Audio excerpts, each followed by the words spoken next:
الحمد لله الذي هدانا لهذا وما كنا لنهتدي لولا أن هدانا الله وأشهد أن لا إله إلا الله وحده لا شريك له وأشهد أن محمدا عبده ورسوله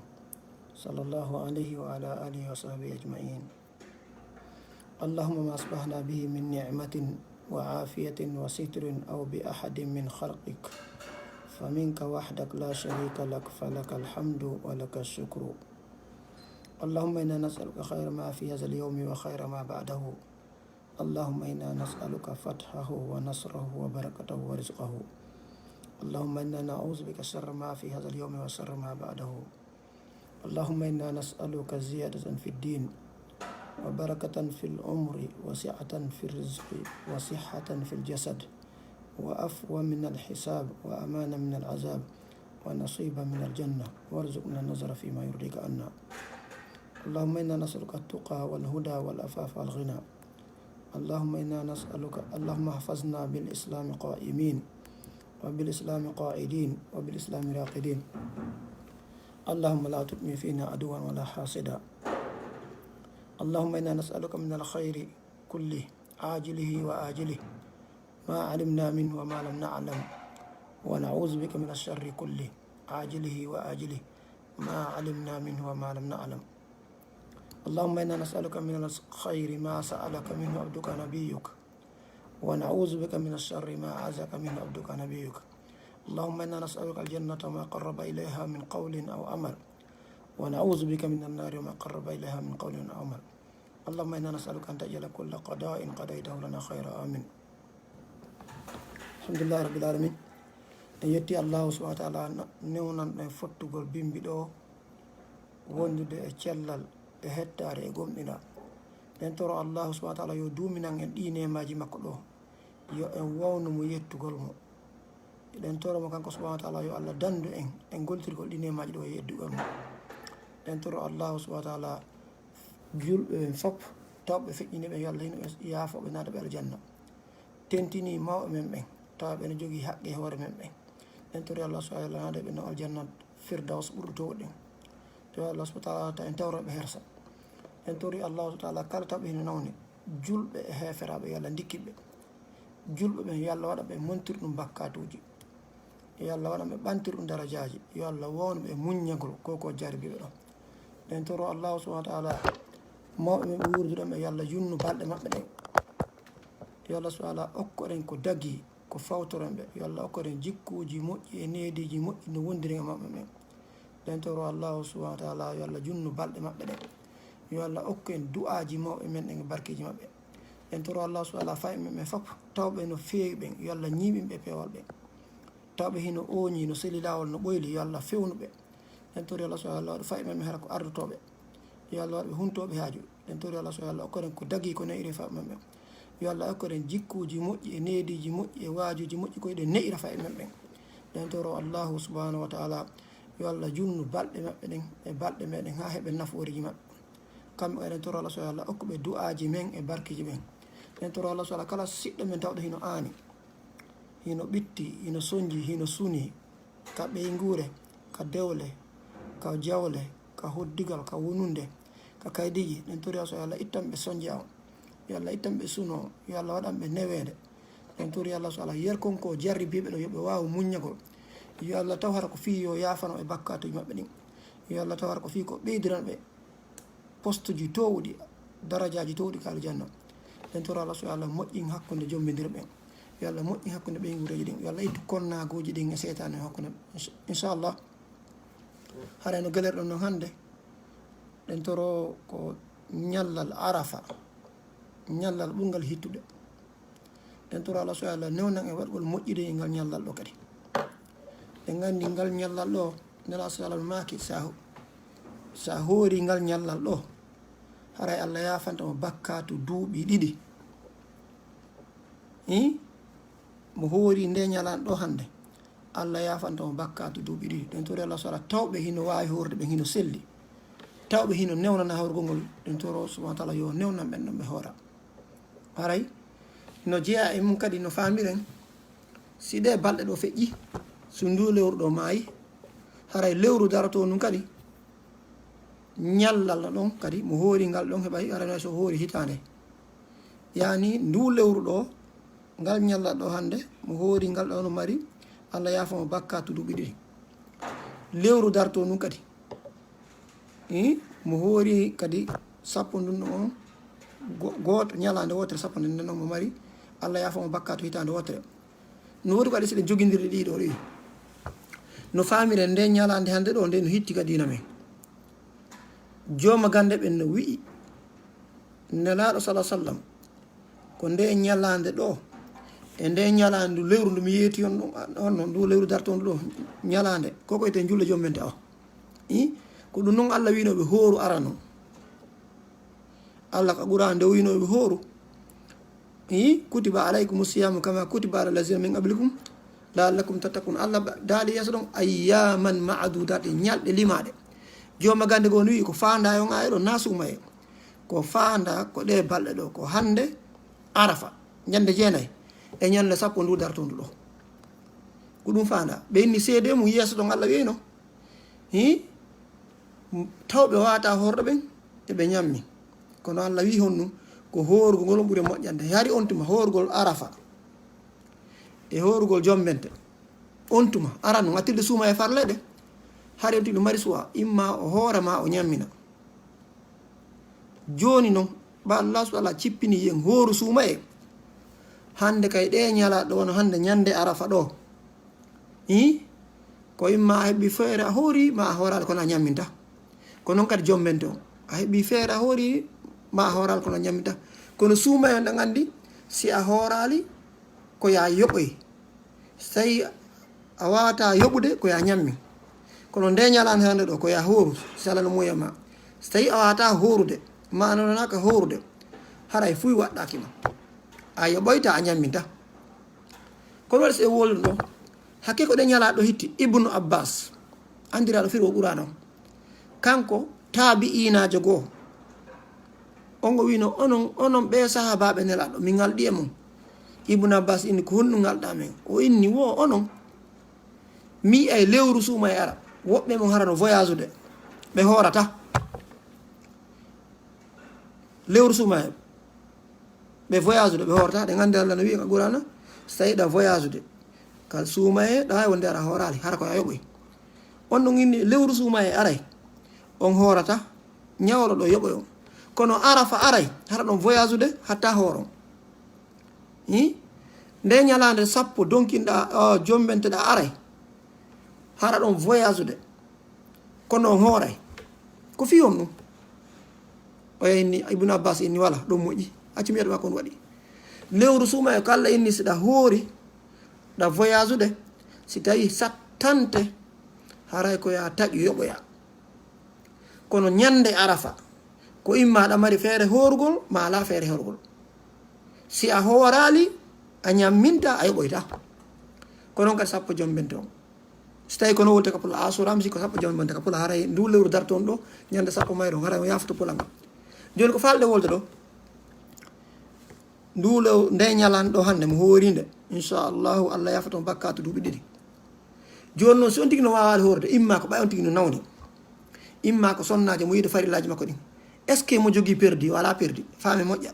nela sallam no waki hadi selluɗo kala e mon wownoɗo hoorude wownoɗo wadde golle moƴƴe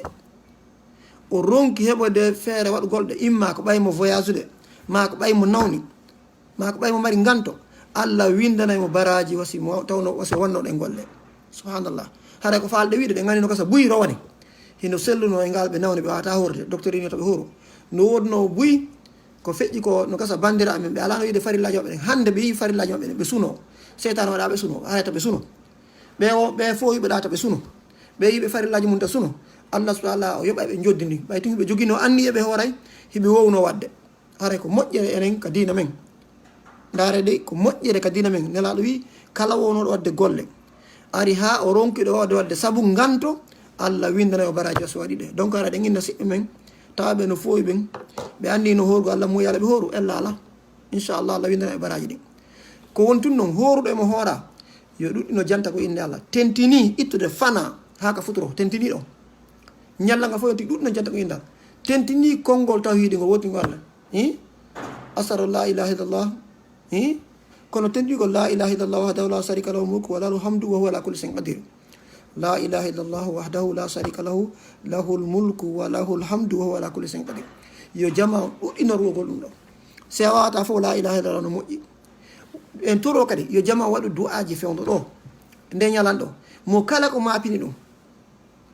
mo be men no jogui ko awini ɗum mo be men no jogui ko suni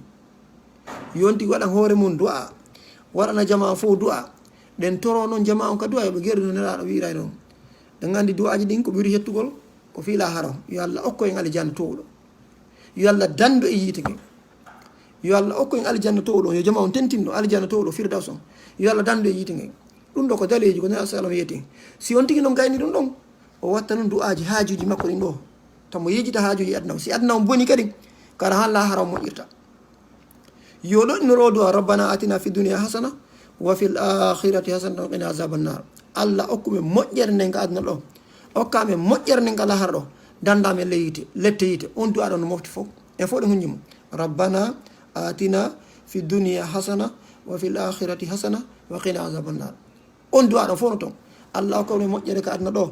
Allah ko moƴƴere men lahara Allah danda men yite ɗen toro jama on kala tawɓe no jogui probléme no jogui nawɗo ɗum no mapiri ɓe no jogui ñamale ɗum no mapiri ɓe no jogui ko kuuli ɗum no mapiri ɓe ka nder suudu fottaka hakkude duyiɗomo sonnade on faƴɓe fewali fi Allah mo ɓe yo andi du'o fi hoore mum du'ano si e mumen kadi inchallah ɗum nde ñalanɗo o nde ɗo kadi no moƴƴi telle maɗum ɗo haray ko fewdo ɗo on tigui du'ano noon leydi ɗin ka wonɗon e leyɗele nde fof inchallah hara e yurmede Allah subhanahu wa ta'ala no gasa ka Allah jaabina yo ɓiri to bakkatuji makko ni hakkude makko Allah wono annabi Musa e nen e baba men Adama e Hawa ɓen ko ɗum ko rabbana zalamna anfusana wa lam taghfir lana wa tarhamna lanakunanna minal khasirin ɓen ɗon ko bakkatuji maɓɓe ɗin ɓen ɗon ko ɗum ɓe wino Allah yaafo men ko kamɓe ɗiɗo bakkatu amen on baba men annabi Musa ɗe gandi kanko e tana ko wino ko qala rabbi inni zalamtu nafsi faghfir li. Allah mi toñi hoore am yaafalam Allah inni fa ghafara lahu yaafike mo enen kadi fewno ɗo no moƴƴi yangante bakkatuji wanoɗe na yettoɗi goto ɗe ko Allah yettoɗen enen tum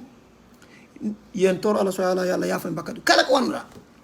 enen ngujaman ɗo e bonata ɓuuri ɓe ɓawoɓe wattanila ɗen jaɓa seytane jofindinay nde ñalanɗo hande no moƴƴi en torike ara inchallah du'anoɗen hoore men du'oɗen fi moƴƴere nde ka adna ɗo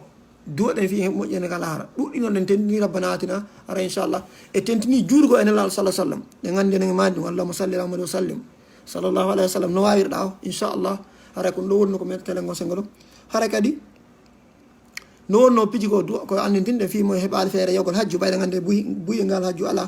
kono yewten ɗo ñande goo inchallah joni komi faala andintinɗo kadi ko hande juutinta vidéo par ce que no woodi hunde mapinde seeɗa ko won ɗum falɗe yewde ɗo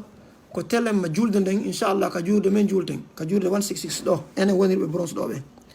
yani aroɓe juura ɗon ɓe mo ɓe ka ɓattani ɗum o man hatan ko parque ɓe juureta mi yejiti lerne juurde men nde mana tan ko parque takko ɗon ɓe juureta 145 144 mi 6 e Lennox ɓenne ko ɗon ɓe julta si mi woni ɓe manata men ko nde wotere ɓe julta kamɓe toon nde wotere toon juurete enen bronze ɗo en juula e laabi tati 7h30 8h30 9h30 7h30 8h30 9h30 condition ji no waɗa go'o mo ɓe yo addoro masque mo ɓe yo addoro masque inchallah mo yejiti masque mo jonete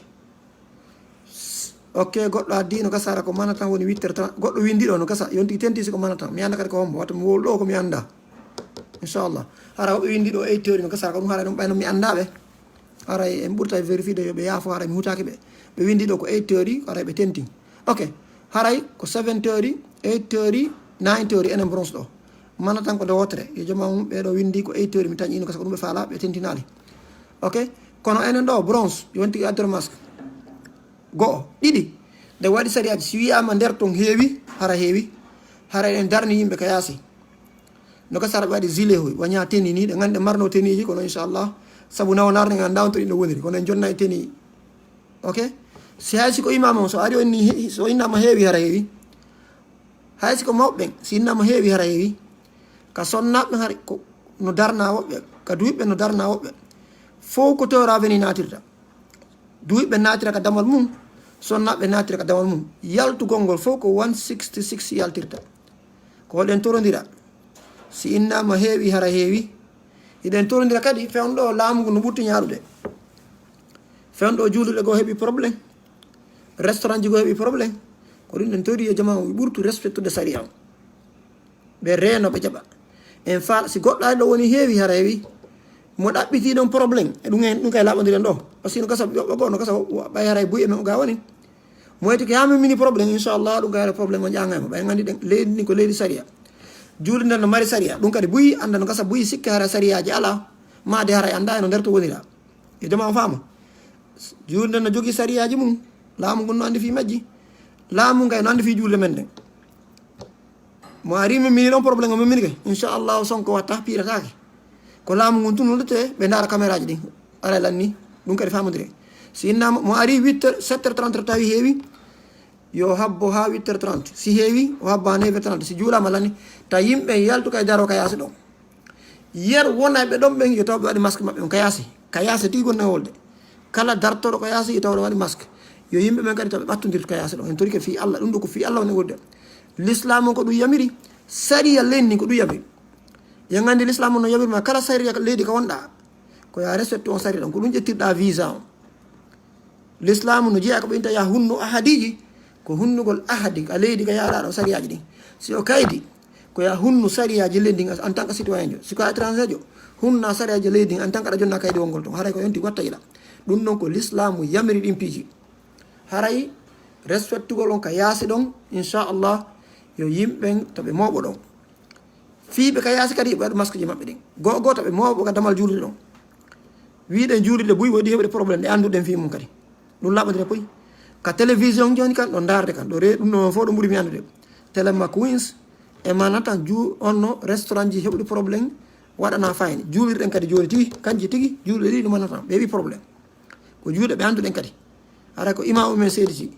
donc ɗen tori jama on fop yo natir torafe ni worɓe natira ka dambugal mum rewɓe natira ka dambugal mum yaltogol ngol hara ɗe gaddi poore o jonnayo be poore mum mo be ko yo natude paɗe mum ɗen